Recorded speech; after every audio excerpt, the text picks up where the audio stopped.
On March 9th, 2020, Rudy Gobert touched a bunch of microphones, leading to the Utah Jazz suspending their season, and in turn, the rest of the world falling apart. At the same time, the band 21 Pilots were 17 months into their Bandito tour, following the release of the album Trench back in 2018. While the majority of the tour was technically finished, with their last show being back in December for Chicago's Nights We Stole Christmas event, the technical last show scheduled for the extended tour was set to be held in Dublin on June 24th. As public events around the world were shut down in fear and precaution, as well as international travel restricted significantly, the show was ultimately cancelled, and the Chicago show became the official premature end to the Trench era. We all remember this time and what it was like. I don't need to refresh your memory about it. Almost immediately, Tyler Joseph, clearly bored from not having played a show in nearly 4 months, as well as wanting to both ease the panic and anxiety amongst the fanbase and capitalize on the virtual standstill of arts across the world, decided to write and record the song Level of Concern in his basement studio, with Josh Dunn now able to record his own drum tracks in his own finished home studio, also in Columbus. With production quick and easy due to nearly no projects being on their tables, longtime production partners Paul Meany, Chris Geringer, and Adam Hawkins were able to complete the song and have it released in less than a week. The single topped the US alternative chart almost immediately, eventually peaking on the Billboard Hot 100 at number 23. The song was accompanied by a self-recorded music video, one half featuring Josh drumming alongside his wife Debbie, and the other featuring Tyler, his wife Jenna, and their then only daughter Rosie. While the video was very obviously filmed in their respective houses, the ending scene features the pair saying hi from across the lawn of 2 specifically chosen houses in suburban Columbus, giving the false impression that they lived next door. The song's reception was mostly positive, with praise given for the band's reflection of the global attitude in an easy-to-listen-to track. It's a marked departure from their last 2 albums, which both dealt with dark themes and sounds, whereas Level of Concern is more upbeat and concept light. The song did garner some criticism for its perceived capitalization on an otherwise very serious and tragic time for many people, though honestly I personally thought it was exactly what 21 Pilots fans needed during a time like the pandemic, and it was nice to hear the band sing something happy for a change. A month later, another major event rattled the social atmosphere of the country. It's not my place or intention to politicize the framework that is or was either the pandemic or the George Floyd protests, but I thought it appropriate to mention that despite how funny Tyler's trolling of fans desperate for him to finally take a political stance was, his timing of the infamous platforms tweet was really not in very good taste. Tyler, despite having long championed silent race relations with the band's staff, as well as being the uncle to 2 black nieces, was forced to backtrack on this post and profusely apologize, later sending a sizable monetary donation to the Black Lives Matter organization. The 2 events painted 21 Pilots in a rather pessimistic light for the general music public. At the same time, I don't think Tyler was complaining too much. While the attitude of the world was certainly negative and depressed, the time away from the greater music world gave Tyler the rare opportunity for a musician to spend time with his family, able to be there for virtually every day of Rosie's infancy. As a new father with a child continuing to reach important milestones myself, I envy Tyler's freedom to be with his family all day during these impactful moments. It's speculated that around the fall of 2020, work on the band's follow-up album really ramped into production. Looking to follow up on the ideas proposed in Level of Concern, Tyler really wanted to capitalize on the emotional and social impact of the pandemic and what it was having on young people. While most other musicians were using music as an escape from the realities of the world during this time, in usual 21 Pilots fashion, the boys wanted to write music which not only focused on the issues at hand, but allowed their listeners to work through them. Thus, with the recording industry scaled back and isolated during this time, the band's 6th album, Scaled and Icy, went into production. Before this information went public, Tyler continued to work on improving the band's image and expanding their overall fan base, first participating in that year's Christmas Fortnite tournament on Twitch, and soon after releasing Christmas Saves the Year, the band's first original Christmas song. I mentioned last episode that there are 2 songs in the band's collection worse than Cut My Lip. This was one of them. While I was thrilled when it was announced the boys would be releasing a Christmas song, the disappointment I felt upon hearing Christmas Saves the Year for the first time is nearly unmeasurable. Well, it's maybe not as bad as I thought the first time I heard it, and perhaps calling it the second worst song in their collection is a bit of a harsh overstatement. The song can best be described as the Thor Love and Thunder of 21 Pilots songs. The melody is a bit all over the place. The chord and sonic elements are contrived from a million other holiday hits, but most egregious of all is how undeservedly overproduced this song is. If you're a huge fan of this song, then that's on you, and I will give you breathing room for your appreciation of this tune if it means something in a nostalgic sense during a really rough time in most people's lives. This is really a review of the album that followed, so my critique of Christmas Saves the Year will have to end there. Another cool project the band employed during this time was a fan-edited and performed livestream of themselves listening to and singing along with Level of Concern, which began in June and had enough entries to last continuously until December. At 178 days, it remains the record holder for the longest music video in Medium history.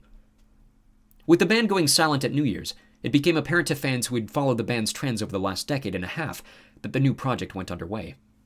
While many of us expected a significant silence similar to that which preceded Trench, it came as a bit of a surprise when Tyler began posting hints of the band's next era as early as February, first hinting at a new band logo on his personal Instagram page, and then shifting the direction away from Trench by deleting previous posts on the Trench website, dmaorg.info, later in April. Though only Tyler and Josh can attest to the true nature of their sixth album, it's been widely speculated that the project we eventually received is wildly different from the one they originally envisioned, to the point that some fans, believing the timeline of the album's recording too inconsistent with the eventual release, speculate that there may be a completed but unreleased album from the band which was shelved after the onset of the pandemic. As early as March of 2019, just 5 months after the release of Trench, the boys confirmed that they were already working on a follow-up album. Given the rapid production schedule of Trench, this should have given plenty of time for the next album's completion by the fall of 2020, though the extended schedule of the Bandito tour would have certainly limited their recording timeline. In a remote interview with Zane Lowe after the release of Level of Concern, Tyler called the next album an in-between record, with no discernible protagonist, which is more or less what we ended up getting with Scaled and Icy, albeit with added elements of pando-paranoia, which obviously wouldn't have been present in the original ideas for the project. Again, Tyler decided to maintain sole control over production for the new album, with Josh himself trying his own hand at drum engineering, making this the first project helmed together by both members of the band. Paul Meany of Mute Math returns from Trench, assisting with production on the album's final track, Redecorate, as well as joining longtime Adele producer Greg Kurstin on the album's fifth track, Saturday. Mike Elizondo, who produced a number of tracks on Blurryface, including Stressed Out, returns to produce the 2 show tune tracks on the album, Good Day and Mulberry Street. For the third straight album, Brandon Reich returns as the chief graphic designer, designing the album's cover, a crude, dimensionless medieval-style dragon named Trash, adapted from an 1860s illustration by Walter Crane. The idea for the cover came from a 3-dimensional figurine based on the drawing, which Tyler has long kept as a desktop decoration in his home studio, and features in the music video for Choker. Reich also once again reimagined the band's branding. With orange added to the mix with the release of Level of Concern, the band shifts its color scheme from the yellows of Trench to the more 90s nostalgic tones of light teal and pink. A thinner serpentine font replaces the bold, militaristic wordmark of the previous era, and for the first time since self-titled, the band moved away from the traditional slash and dash band logo to replace it with a stylized Greek psi, which, as we mentioned in the last episode, is stylistically adapted from the East is Up emblem featured in Nico and the Niners. Ashley Osborne joins the team for photography, this time featuring bright pastel colors contrasted with dark shadows, to mimic the attitude of the pandemic. Mark Ashleman of Columbus-based Real Bear Media returns to direct the album's music videos, and for the third straight time, Adam Hawkins and Chris Geringer assist in the respective mixing and mastering of the project. On April 5th, the band officially announced the album's name and release date, coinciding with a livestream event on May 21st. The name Scaled and Icy is both adapted from the phrase scaled back and isolated, which features lyrically in the song Redecorate, and as an anagram of the sentence Clancy is dead, alluding to the album's atmosphere being basically the reverse of Trench. The album's first single, Shy Away, was released 2 days later, alongside the full track listing and an accompanying music video, featuring a new cyberpunk retro 80s atmosphere and a more awkward performing persona from Tyler. The second single, Choker, was released on April 30th, with a music video featuring Josh working at the Columbus toy store Big Fun, where Tyler steals the aforementioned dragon figurine. The third single, Saturday, was released 3 days prior to the release of the album, with a music video later being released in July, featuring the boys performing atop a moving patrol boat and later an underwater soundstage used to mimic a sinking submarine. The album finally released on May 21st, accompanied shortly after by what would go on to be known as the 21 Pilots livestream experience. Airing on their website to paid viewers, though quickly pirated and uploaded to a free Google Drive server, which is how I was able to view it, the livestream is a combination of an interactive music video and a professionally recorded concert. Performed in the style of a musical but not far off from their usual live show, the livestream began with the new song Good Day, played as the theme song to a fictional talk show called Good Day Dima, featuring representations of the bishops Lisden and Sakarver acting as talk show hosts, interviewing a despondent Tyler who ignores the pair before beginning an a cappella version of Choker. He leaves the talk show and wanders to a pastel stage floor, where he joins Josh for the regular version of the second verse. They're quickly interrupted by the bishops, who transfer them to a third stage, where they perform a medley of Stressed Out, Migraine, Morph, and Holding On To You. The band then shifts to a fourth stage, this time decorated like a Broadway street front, where they perform the new song Mulberry Street alongside a team of backup dancers, before returning to the third stage for a medley of Lane Boy, Redecorate, and Chlorine, performed with a team of live musicians who now serve as touring members of the band. A fifth stage is utilized for the song Shy Away, which features Tyler walking atop a well-stocked table feast while he and the band are doused with fake snow, then returning to the street stage for a performance of the new song The Outside. My favorite part of the show comes with the sixth stage, where Tyler sits in a fishing boat surrounded by a moving moonlit background and performs ukulele covers of Heathens and Trees. They return to the third stage for a collaboration of Jumpsuit and Heavy Dirty Soul, which they began combining on the latter half of the Bandito tour, before switching to a seventh stage dressed as a 70s living room to perform Saturday, alongside a small brass band and a team of backup singers, which is followed immediately by Level of Concern, Ride, and Car Radio from the third stage, which then acts as the show's closing. An immediate encore returns the band to the street stage, where Tyler performs the song Never Take It, accompanied by his first guitar solo. Each of the separate song segments are intercut by messages and advertisements from the Dima authorities, slowly getting more and more bizarre to hint that the events of the livestream may be taking place canonically at the same time as Trench, where the Banditos are infiltrating the feed coming from the heart of Dima. The livestream ends with a well-deserved bow and applause from the performers and crew, while an overhead camera zooms out to show the different stages set up around the arena floor. The show received nearly 4 million viewers, with an estimated 1 to 2 times that many viewers having watched on pirated streams. Reviews were overwhelmingly positive, with one critic going so far as to propose 21 Pilots establish a styled residency in Las Vegas. The event, which was filmed on the arena floor of the Schottenstein Center at Ohio State, began planning and rehearsals as early as July of the previous year, with a total of 150 production staff joining the nearly 24 performers in what would take over 130 rehearsal hours and nearly 2 weeks to put together. The audio from the event was released as a live album in November, and a cinematic edit was released in theaters the following May, garnering a box office total upwards of $1.5 million. Apart from the livestream experience, the album itself was met with generally positive views. While not heralded as highly as Trench was upon its release, Scaled and Icy was given slight sympathies for its less-than-ideal production situation. Most criticism for the album came from its overall feeling of safeness and conformity to a standardized 21 Pilots sound, though many agreed that the shift to more upbeat tracks in the nature of the Hype, or some of the early tracks from Vessel, was the correct move for the band's future. After the excitement of the livestream experience died down, the band immediately capitalized on the lifting of social restrictions across the more moderate to conservative parts of the country, and announced the Takeover Tour to begin in Denver in September. Featuring a rather unique method of scheduling, the tour would see the boys spend roughly a week in each metropolitan area, playing 4 separate venues on consecutive or near-consecutive nights, beginning in small 100-person clubs and concluding in the local arena. This method, beneficial for a variety of reasons, was done to help support smaller music venues which had been negatively impacted by the pandemic, with the extremely high-priced and high-demand tickets for these venues used to reignite interest in the local underground music scenes. The smaller venues also allowed the boys to feel a more intimate experience with their fanbase, which would help pacify the arena burnout they began to feel the latter halves of their previous tours. The Takeover Tour lasted until November in its original form, concluding with State Farm Arena in Atlanta, before the show was taken international and continued in a more traditional-style tour, concluding at the Romanian Electric Castle Festival in July of the following year. The band's half-alive Arrested Youth and Tyler's own brother Jay Joseph, who served as a backing vocalist for the album, supported the tour as opening acts. Ahead of their international legs, the band announced a second tour of the album called the Icy Tour, alongside the release of the song The Outside as the project's 4th single. A music video was released the following March, featuring links between the concepts of Scaled and Icy and Trench. Less than a month later, Tyler's wife Jenna gave birth to the couple's second daughter, Junie. In June, the pair reworked a number of their songs for performance on MTV Unplugged, which was released as another live album on April 23rd of the following year.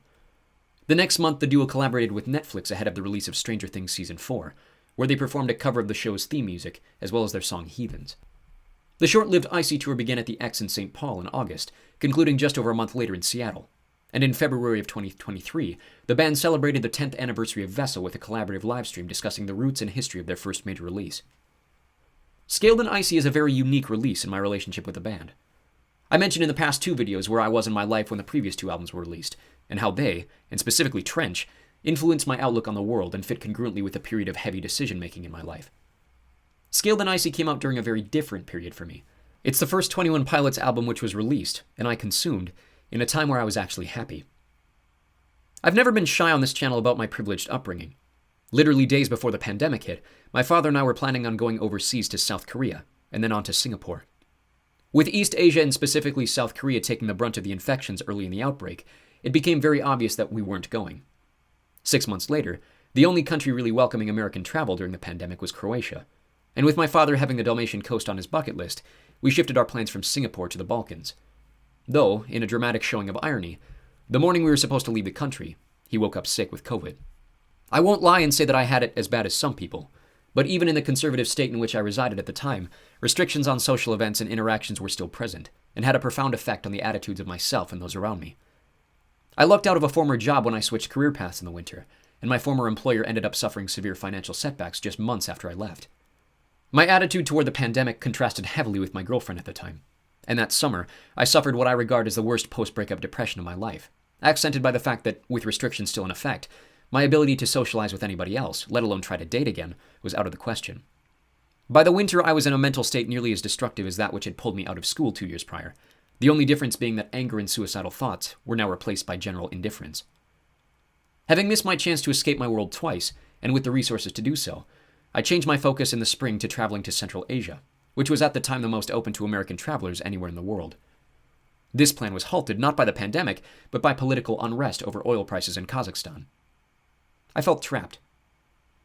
When Easter rolled around, my life was turned around when I started dating a former coworker of mine, who would very rapidly become the sole focus of my world, and is now my wife and the mother to my children.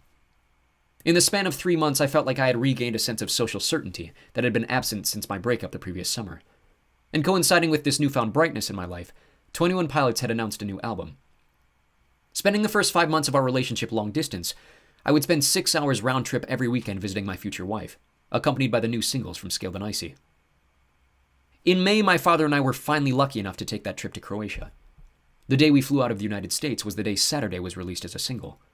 And 3 days later, owing to the bizarre nature of a midnight release and time zones, I got to listen to the new album nearly a full day before the airing of the live stream, and several hours before many of my friends back in the States. I reiterate, I understand how lucky I am to have experienced Scaled and Icy overlooking the walls of Dubrovnik. I was at a point of peace with the world by the time the album came out, and in my first listens, I wondered if that was the reason for how much I liked it. But honestly, listening to it 4 years later, it still feels the same. While its scope isn't as outwardly grand as Trench, I like Scaled and Icy a lot more. It's the shortest album in the band's entire collection, with just 11 songs clocking it at under 38 minutes. The project flies by, and unlike most of the band's albums, the project has very good replay value. Once the final song concludes, it doesn't feel too heavy to try to listen through again, despite the final track's best efforts. Because of the shortened runtime, I think this album suffers from its ability to reach the heights of previous albums, specifically Blurryface, though there are a couple of tracks that I would put firmly in the upper echelon of the band's work. Like Trench, Scaled and Icy suffers with pockets of dullness, unusually in the first half of the project. Though I actually prefer the quality of the songs more so in the first half, the flow of the album feels a little stagnant, and the pacing drags until roughly the 7th song, which is why the end of the album feels so aggressively fast and plays into that replay value. The last half flies by because the first half doesn't. With the addition of Paul Meany back onto the production team, we see a continuation of the R&B ideas first formulated on Trench, with the vibe of some of these songs feeling almost Motownish, or even like the theme music to a 70s or 80s sitcom. That logic, alongside the presentation of the livestream experience, almost makes Scaled and Icy feel like a musical. Like I mentioned earlier, Scaled and Icy is almost the reverse of Trench. Whereas Trench was the story of escaping Dima and the life that comes after, this is the story of being on the inside. This is the aforementioned vialism that feeds our false sense of security inside Dima, which is so perfectly accented by the use of the album's only real downer song as its conclusion. With everything we know about the band and their future as of me recording this video, this is not the case. However, I went into this album wondering if it might not be the band's last. For the last several years, the boys have made a point about wanting to focus on their family lives, and with the lines in the conclusion to Trench repeating, "They know that it's almost over," I couldn't help but speculate. But while I would have been brutally disappointed had Trench been the band's final album, with Scaled and Icy, I would have been more than satisfied. In my opinion, it's not quite up to par with Blurryface, but it's still a damn good album in its own right. Let's discuss why. Of the 11 songs in the album, there really isn't one I would classify as a bad song. They're all enjoyable listens, and though I feel like some of them, specifically the one I've ranked in last place, is mostly filler, I always leave this album satisfied, which is something I don't even know if I can say about Blurryface. In last place, number 11.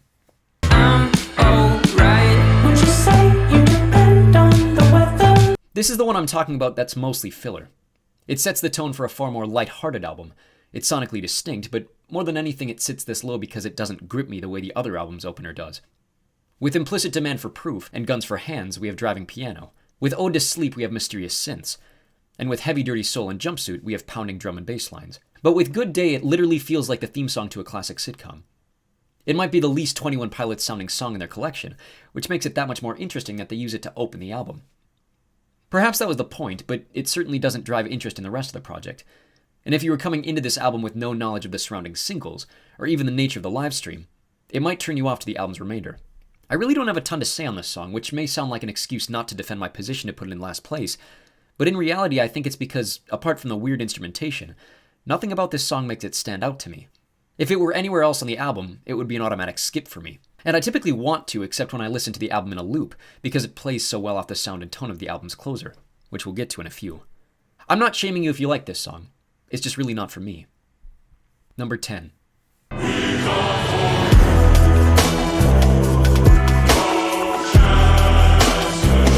I'll be honest with you. Subjectively, I do like this song. We've talked at length my issues with what I've labeled 21 Pilots trap, and how in their previous two forays skirting the genre, their decision to calm down the chorus ends up making the rest of the song feel illegitimate and weak by comparison. The comment I poked fun at in my Trench video when talking about Pet Cheetah, where the commenter mentioned that it goes so hard, actually applies somewhat genuinely here. From an objective production standpoint, No Chances is the hardest 21 Pilots leans into dark trap discography. Until the chorus, that is.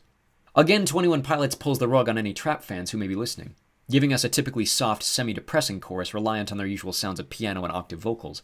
However, in Tyler's credit, he's well aware of the framing of expectations fans had on their previous attempts, and basically jokes us into the chorus with the lyrics. As heavy as the song's production is on the verses, the lyrics are almost played for comedy. Tyler's own unseriousness eases the listener into the chorus, especially by the time you're prepared for the second one. It does such a unique job playing onto the lyrical themes of Bounce Man, which it immediately succeeds in the album's track list, essentially making two different perspectives on the same topic of running away from responsibility during difficult circumstances. As fun as it can be, if it wasn't another crushing blow to my love of a very specific type of music, I'd be tempted to put it higher. But being as objective as possible, it's another failed attempt at trap mixed in with the wrong chorus approach. Ride or die, my son. Number 9. Street, so good to see you. If I have a personal least favorite song on Skilled and Icy, it's gotta be Mulberry Street. Although since this list is trying to be far more objective than subjective, I think I can move it as far as 9th for its quality over the bottom two. Sonically, it's just not something I enjoy, but I know a lot of people really do, and I don't have an analytical reason not to dislike this song more than simply personal taste. I don't like musicals. When I say that to most people, they seem to get confused by that statement, since I love music, and I very much love drama. My aversion to combining the two comes from the fact that they're so rarely done well together. You can come at me in the comments listing as many musicals as you can that you think I'd actually like, and why, but it won't change an opinion that I've had and maintained since I was a child. Very rarely do musicals enhance all the things that make drama great, tension, emotion, pacing, rather than detract. And all that to defend the point that no matter how many times you add an electric guitar or rapping to a musical music, for lack of a better term, has the inherent habit of sounding the same, more often than it sounds different. Whatever that sameness is that I can name but not exactly qualify, exists in Mulberry Street. It could be the approach to each vocal line, the instrumentation of horns, the way the drums are played, or even the chord progression through the piano. I don't exactly know, but Mulberry Street feels show-tuney. And judging by the performance history of this song, whether through the livestream or on stage, that was intentional. In full honesty, I've learned to enjoy this song more in the last 4 years than this album has been out than any other, but it's still subjectively my least favorite, except for maybe something like Good Day, simply because it adds just slightly more substance to justify its inclusion on the album. I understand the meaning of the song, especially when surrounded by the context of the pandemic. People just want to hang out again. That message has lost a bit of its edge given that we are, as a recording, half a decade removed from it. But even when it came out, it always came across to me as more of an empty hope than an actual picture of returning to normalcy. Lyrically, I can't decide whether Tyler's talking about not listening to mask mandates or telling us not to take our meds. There's probably a third reason in there which makes a lot more sense, but I can't find it. So I tend to ignore the lyrics altogether when I listen to it. A lot of fans really like this song, and I'll continue my apology by saying if you do, then there's no shame in that. I just don't. And it's hard for me to find a reason to, which is why it sits in 9th place. Number 8.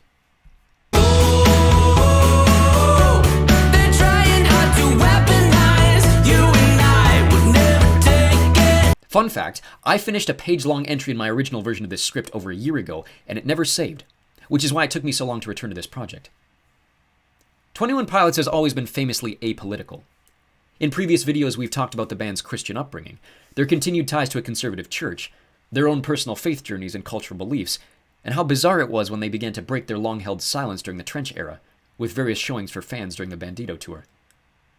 That being said, I didn't have Tyler Writes a Centrist Anthem on my bingo card for when this album was released. My biggest issue with Never Take It isn't that it's political, it's that Tyler never really takes a stance on anything. It basically translates to don't trust the government, the end, without telling us anything else. He does an incredible job towing the line between a two-party system without ever jumping over the side. Many people will listen to this song and go, well, this is obviously about the party I don't like. But that's not at all true. The song's about not trusting the government because people in power get richer by sowing discontent with the common people. And we're too smart for that, hence the title, We'll Never Take the Bait. Great. What is the bait? What is the truth you keep referring to? What kind of information is the government hiding? What are you going to do now that you realize the truth? What are the rest of us going to do about it? There isn't an answer. Childish Gambino famously said, stay woke, because they be creepin'. In other words, keep your eyes open because predators are trying to take advantage of you when you least expect. Protect yourself and your family from predators and be wary of more. That's easy to understand. Tyler's response is, you better educate yourself, but never too much. In other words, staying woke is what the proverbial they want you to do, but only up to a certain extent. Great. But where is that line drawn? Why should we go past it? What are we going to do with the information we learn on the other side of the line? What happens to those who stay uneducated? How do we deal with the people who refuse to be educated? Tyler doesn't give an answer. The literal meaning of this song is, government bad, check out this sick guitar solo. I'm not even kidding. It's such a shallow song that the only reason it sits this high is because the music is fun, and it's the only guitar solo in the band's entire discography up to this point. Number 7. You should bounce, bounce, bounce, man. Come to the house, man. I'll let my old lady know. Anyone familiar with the song Hey Joe, arguably Jimi Hendrix's most famous song, even though he himself covered it, will be familiar with the general meaning of Bounce Man. In Hey Joe, the song's titular character shoots his girl for an alleged wrong she committed against him, then flees the country and goes to Mexico to avoid arrest. Bounce Man has essentially the same exact message, minus the whole shooting women part. Both are told from the perspective of an outside party witnessing or being aware of the crime in question, but with Bounce Man the storyteller is far more sympathetic, telling the criminal, likely an estranged family member or close friend, an escape route by way of their home, offering to fund the escape and lie to the police on behalf of the criminal, not knowing the extent of the crime. The theme of the song is similar to that of My Blood, both dealing with standing by friends and family during difficult, often self-inflicted circumstances, because the covenant of family outweighs the power of the law, something that remains consistent throughout the band's discography. When paired with No Chances, which follows this track, the two songs can be seen as two different approaches to the event. Bounce Man is the nonchalant harboring of the criminal by the aforementioned family and friends, who remain lighthearted through what is otherwise a terrifying situation, in support and comfort of the criminal. Whereas No Chances is the darker, more aggressive confrontation with the harborers and the police, once the criminal flees and the authorities arrive on the trail.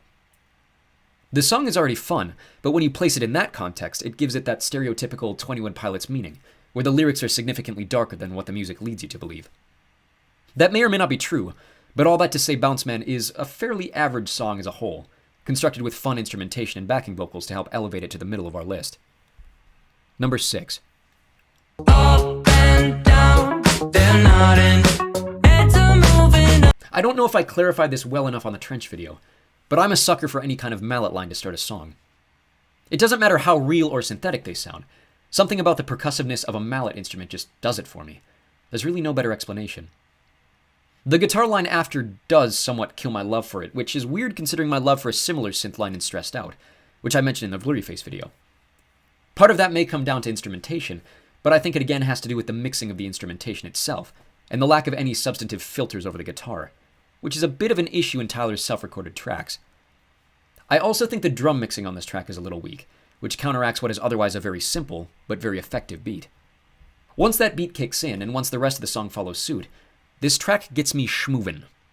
In addition to the overall vibe of the song, the lyrics of this do a much better job for me of articulating the atmosphere of the pandemic, and the mundanity of life during lockdown when the danger itself is no longer at the forefront.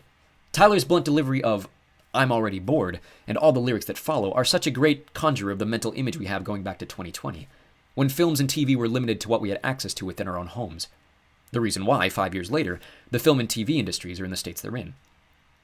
Even removed from the context, the rest of the lyrics expand their meaning to criticize our hatred of the mundanity in general, the desire to break out of the daily routines and find something new outside what we're used to. Oddly enough, Tyler's delivery of the lyrics reminds me of the Dancing Cow song by Cypress. That doesn't mean anything to 90% of you and has nothing to do with my review of this song, but I just wanted to point it out and I had nowhere else to put it in the script. This song's rap verse feels nostalgically like it belongs in the Blurryface era, one of 2 nostalgia-baiting deliveries on the album, which we will discuss again in a few entries, which itself is mixed incredibly well with the layering synth and bass, especially compared to the rest of the song, helping to elevate the already steady atmosphere of the song. All in all, it's not necessarily underwhelming, but it's mostly an inconsequential song, raised to its placement by the steadiness of the beat and most of the lyrics, but hampered by its overall mixing. If the synths and guitar filters were made a little cleaner, and the mixing fit like the bridge the whole way through, then this would easily clear the top 5, and maybe break the top 3. Number 5. But on Saturday, we paint the town. This was my wedding song. I mentioned earlier in the video that I was halfway across the Atlantic the day this song dropped. And for me, those 2 memories linked not only to the album, but to this song itself, may play a factor in why I like this song so much. Everything I said about the mixing in the previous entry can be thrown out the window for this one, because I think Saturday might have the best equalizing of its elements since Blurryface. The fry filter that has become one of Tyler's signature vocal elements is used to incredible effect on the verses of this tune, helping to elevate his normally flat vowel delivery in a way that hits your ears just the right way over the top of the electric piano, with Josh's drums sounding just the right kind of tight and crisp, the way we've known since the boys signed their record deal ahead of Vessel. Keeping the elements of the previous tune's lyrics, Saturday is that culmination of the mundane week to break through into the weekend, an experience that long went underappreciated prior to the pandemic. It's a celebration of the good times in a way that's almost reverent in its absence, noted by Tyler directly in the last line before the chorus, where he claims, "I exaggerate the life we used to know," which is, in the most plain way possible, what this album is about, recognizing the beauty of the world in its normal fullness when surrounded by a world that is scaled back and isolated.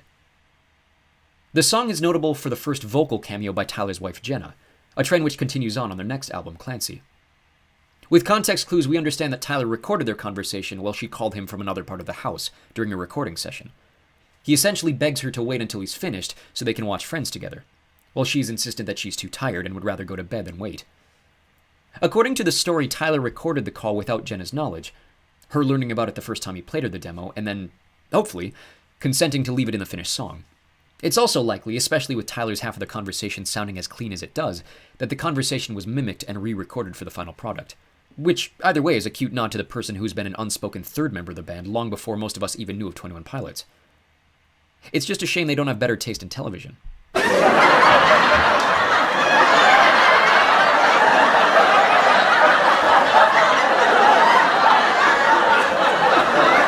If I have one criticism of this song, it's that it feels a little commercialized. In expanse of the excellent production, Tyler has been critical himself of this song for how much he allowed the song to be changed in the studio by executives, who are maybe looking for a more specific sound than the one Tyler wanted to produce. I have no idea what that would have sounded like, but I like the way it ended up, even if I had to hear it replace My Blood as the backing track for a number of different commercial breaks on NBC Sports, meaning that this is the album's traditional sellout song. And speaking of selling out, this video is sponsored by NordVPN. Oh, you thought I was kidding again. No. We're sponsored now.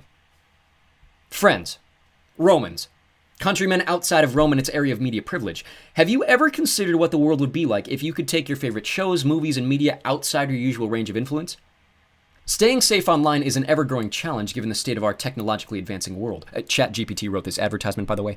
But with NordVPN, you can keep yourself protected online from unwanted hackers, data scammers, and activity trackers, and allow you safe access to all your favorite websites and media catalogs no matter where you are across the globe. Sick of having to jump from website to website or streaming service to watch every episode of your favorite show or sport? NordVPN allows you to change your host location with the use of a private virtual network. With the touch of a button, I can change my location from the United States to the United Kingdom and get all of Doctor Who in one place without having to factor in pesky media deals or worry about Big Brother observing my data patterns. Click the link in the description below and sign up today for 50% off an annual subscription of NordVPN. Not only do you get an incredible deal on your online protection, but you also help out this channel, which you can also do by hitting those like and subscribe buttons. A huge thank you to NordVPN for sponsoring the channel. What were we talking about? Number 4.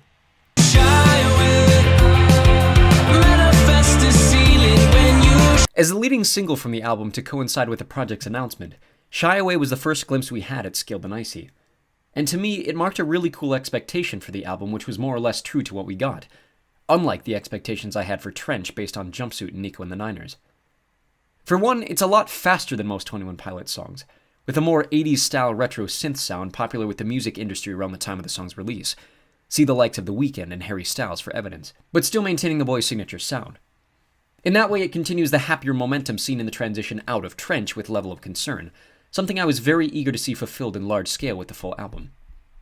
Oddly enough, the bass filter is almost identical to that on Jumpsuit, which gives it this weird mirror to the opening of the previous album in a way that turns the atmosphere of the track on its head. Again, that usual 21 Pilots juxtaposition with light music and darker lyrics or elements. Lyrically, this song is a bit of a bridge between the outside and redecorate, seeing the need and desire for change wrapped up in the expectations of the static world around us, and how through that desire for change, we don't recognize the change that has already occurred until we're confronted with it directly. Tyler's screams in the final chorus, again mixed spectacularly well behind the lead vocals in a way not really seen since Jumpsuit, the only true track on the previous album that keeps the screamo elements from the band's earlier work. Something, as I've detailed profusely in previous installments of this series, I enjoy far more than a lot of the boys' more subtle approaches, not just on Scaled and Icy, but Trench before it. This song brings to life an energy that was definitely lacking in the majority of Trench, and even some of this album, that's been missing since Blurryface and thankfully returns with Clancy. If it weren't for the lyrics being a bit of a rewritten version of themes echoed throughout a number of the other songs on the rest of the album, Shy Away would rank even higher. But I think 4 is a perfect spot for an otherwise excellent intro to this era. Number 3. I know it's over. I was born a joker. I mentioned earlier how, despite each song in the beginning of this album being far better quality-wise than the latter half, I prefer the latter half in its whole for the sake of tonal and pacing consistency. Choker is the perfect example of this. It's all in all an excellent song, but as we up the tempo and energy from Good Day through Choker and into Shy Away, followed by the solid but more relaxed beat of the Outside, it kind of feels like riding a very slow roller coaster that doesn't give you the consistent ride that you really want. When isolated, however, Choker is easily a top 3 on the album. The fake energy provided by overworked drums and jumpy production hits harkens back to the feel of the more electronic pop of Vessel, counteracting what is otherwise a generally slow song. Again, Tyler relies on his half-hitting-the-notes lazy approach to vocal delivery, singing about the expectations one has for themselves once allowed to return to the world. Removed from the context of the pandemic, the lyrics follow up from the start of Good Day in a way that harkens back to the themes of Not Today, a perfect illustration for the fear and excitement of returning to normalcy shown throughout the rest of the album. It's really the most depressing and hopeless the album gets until the closing track, coming almost full circle in telling the story of an average day in the life of an overly anxious individual. Everything about the music is fantastic, from its mixing and equalization to the synth sounds chosen to energize the beat, to the mellow chord progression, to the backing vocals almost bringing out an unnerved voice in your head feeling, to call back to the Bishops of Trench, then to the stripped-back anthem-style chorus reinforcing the fact that, despite Josh's best efforts, this is not a happy song. A slight bridge reminiscent of Tear in My Heart relays the anxieties about adulthood, laid over the slightest change in the chord progression, ahead of a final verse wrapped in a way not seen since the band's self-titled album. When this song was released as a single, many fans were quick to note the similarities in style between Choker and things like Addict with a Pen and Taxicab, the latter of which is still regularly performed at live shows. It's a unique glimpse of nostalgia in an album that otherwise propels the band's sound into the future, balanced in a perfect way that, on its own, is an excellent addition to the boys' catalog. Number 2. You are formidable to me, 'cause you seem to know it where you wanna go. My wife is gonna kill me for not having this at number 1. I mentioned earlier how Scaled and Icy struggles to match the previous highs of the band because of the shortened runtime, but the top 2 songs in this list are probably in my top 10 of 21 Pilots songs, with the following entry definitely cracking the top 5. While Tear in My Heart is a decent start to what has become the traditional love song on each album, Smithereens showed us exactly what not to do with it. Thankfully, Tyler corrected course and blew both songs out of the water with a gorgeous personal piece that I would have believed couldn't be topped, until the surprise reworking of a single for Clancy's album-only release. But that's a story for next video. Fans, including myself, might be shocked to learn that this song was solely written and produced by Tyler. Given how critical I've been of his self-production in previous installments, this song is the perfect expression of everything he learned in his time working with other producers, specifically Paul Meany, who I was shocked to find played no part in this song's creation, despite it sounding like something directly out of the Mute Math collaborative EP. This is the first 21 Pilots song where guitars replace pianos and synths as the bass instrument for the entire song, giving an interesting feel of late 90s or even early 2000s fusion rock. It's a beautiful recognition of the challenges of long-term relationships, especially the realization of time passing without noticing, and the fear one has in losing what has literally become the second half of their lives. It's my wife's favorite 21 Pilots song, but I really don't think that has anything to do with how high I place it. This song is the perfect representation of the change that has happened in the mental states of not just the boys since the start of the band, but their older fans. A theme followed up on in what will be, spoilers, the top song on our list in the next video. 21 Pilots have grown to show that mental health is a journey, but so is life in general. And seeing that recognized the way it is in Formidable is beautiful, especially in the context of somewhat challenging lyrics. Musically, this track is fairly simple, but its instrumentation and chord progression is so different from what we usually see out of the band that it stands out for all the right reasons. It's a refreshing change of pace and does not feel out of place in the context of the album, but cannot take the top spot simply because it's competing with near perfection. Number 1.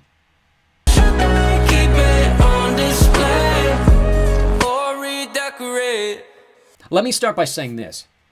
If you're going to make me depressed, at least give me substance. With that, I want to defend and clarify my placement of this song based on the things I've said in favor of this album specifically, and in my perceived harsh criticism of Trench. I enjoy seeing change in 21 Pilots music as a whole, meaning I don't want each album to feel virtually identical to the next. Especially as time has moved me out of the darker parts of my life, I've enjoyed seeing 21 Pilots move in a direction that is more hopeful and enjoyable, even when it's at the expense of the heavy musical elements I prefer over the more basic mundane tracks, meaning that I like Scaled and Icy better because its music fits the attitude of its subject material far more than Trench did, at least in my personal opinion. That being said, I'll continue by adding that Redecorate feels, as a whole, very out of place when compared with the majority of this album, and would fit far better on something like Blurryface or even Trench. However, it's accentuated by its almost perfect placement at the end of this album, set right after the happy-go-lucky and then dark and heavy story told by the preceding tracks of Bounce Man and No Chances, and right before circling back around to the dreary innocence of Good Day. Placed on its own, Redecorate is the perfect 21 Pilots song. Placed into the context of the ending of the album, it's something else entirely. See, Neon Gravestones is a great song which has heavy subject material that outshines almost all of its surrounding album. Redecorate is a great song which has heavy subject material and makes you reconsider everything about the album you just heard. Redecorate is the musical version of endings like The Book of Eli, or Memento, or Predestination, something I've only ever really seen done better in music by Lay Low on his Trinity album, which you may have never even heard of or be able to consume in the way it's supposed to, given that the album's in French. Redecorate pulls us completely out of the idealized world of Scaled and Icy, back to the reality of a Panda world, or specifically, tying us back to the darkness of Trench, which then leads us to the follow-up album Clancy. Telling the story of two separate protagonists, the first is a boy desperate to find hope in a world shrouded in darkness, unable to reach the expectations set in front of him by his family or community, and plagued by a voice in his head telling him he'll never be good enough. The second is a girl desperate to reform herself based on mistakes in her past, told through the allegory of a covered mirror, in which she is desperate not to see the person the rest of the world sees her as. A significant portion of the fanbase has latched onto the line about changing her name as a trans allegory, though based on the references to dents and mistakes, I don't believe that was Tyler's original intention, and I've always just seen it as a means to further the expectations of family and society in ways unorthodox to the traditional. All of this precedes one of the heaviest choruses in the band's entire catalog, where Tyler sings about both individuals desperate to perform one final act in their lives, rearrange and tidy their rooms so their families don't have to make the decision with what to do with their possessions after both individuals kill themselves. To anyone who has ever gone through similar thoughts, the end of the first chorus is a slap in the face, to the point that when I finished and Tyler moved on to the next verse, I had to pause the song to re-listen and read the lyrics to make sure I understood correctly what he was saying. I detailed a significant portion of my own mental health journey in the previous installment, and made reference to the things in my life that were keeping me alive even when my thoughts were dragging me down. This was one of them. Sudden cleanliness, organization, and specifically the throwing away or giving away of personal items is one of the biggest red flags of suicidal ideation. And if you or someone you know is showing signs of this, Seek help immediately. Contact information is available on the screen now. It's with a bit of unforced irony that this is where the line scaled back and isolated actually shows up in the album. In the context of the lyrics, scaled and icy isn't a reference to the emptiness of the pandemic, it's a realization of how empty we feel in the absence of all things that make us who we are, even through our mistakes and rough patches, as dramatic as those can be. When I was going through my darkness, one thing I specifically mentioned to people was a desire to be free of my constant schedule, only to find that a lack of structure in my life was far worse for my mental state than I'd expected. Tyler references that directly. He also gives note the idea that some people might thrive or do far better in not just life but their mental health if they've been born in a different socioeconomic situation. Something I choose to believe is a direct reference to this tweet I mentioned at the start of this video, when he cracked a joke at the accidental expense of persons of color struggling with mental health issues. It hits you square in the face, but most importantly, this song never hits you over the head with it, which for me is the exact factor in why this song does so much more for me in contrast to the way I criticized Trench for having so many similar feeling songs. Neon Gravestones tells you exactly what the song is about and why change needs to happen. Redecorate never outright states what the song is saying, but is so close to the surface that anyone who knows the history of 21 Pilots and their music can see exactly what Tyler is doing with such a perfect track. Elevated by one of the greatest instrumental atmospheres in the band's entire collection, we see a return to non-traditional percussion, something I've alluded to before but have yet to dive into in an upcoming installment of the series. The constant doubling of the vocals behind layers upon layers of pan filters only adds to that sense of voices leading you into the wrong direction. The bass synth on the chorus is so bare and yet so powerful in dropping the song to the main reveal of what's going on. Add to that the aforementioned atmosphere of the previous two tracks, which pulls us from the perfect fantasy of the rest of the album to full pull the blanket, not only off the second verse's mirror, but off our eyes, and this song acts as the bridge between not just two, but now three very distinct album stories and sounds to then jump us back into Good Day with the expectation that maybe not everything is as it seems in our idyllic world, and it begs us to re-listen to the whole album again. Redecorate is really just chef's kiss. I didn't go into this project expecting to say this, but as time has gone on, I think I can say 4 years down the road that this might surpass The Judge as my favorite 21 Pilots song, high and above the rest of the album, which I already hold in extremely high regard. S tier. No notes. You know, originally this was going to be the end of the series, but I guess I've taken my sweet time finishing this installment that one more album made its way into publishing. Oh well. Even if it takes me another year and a half, the boys can't beat me past the next one.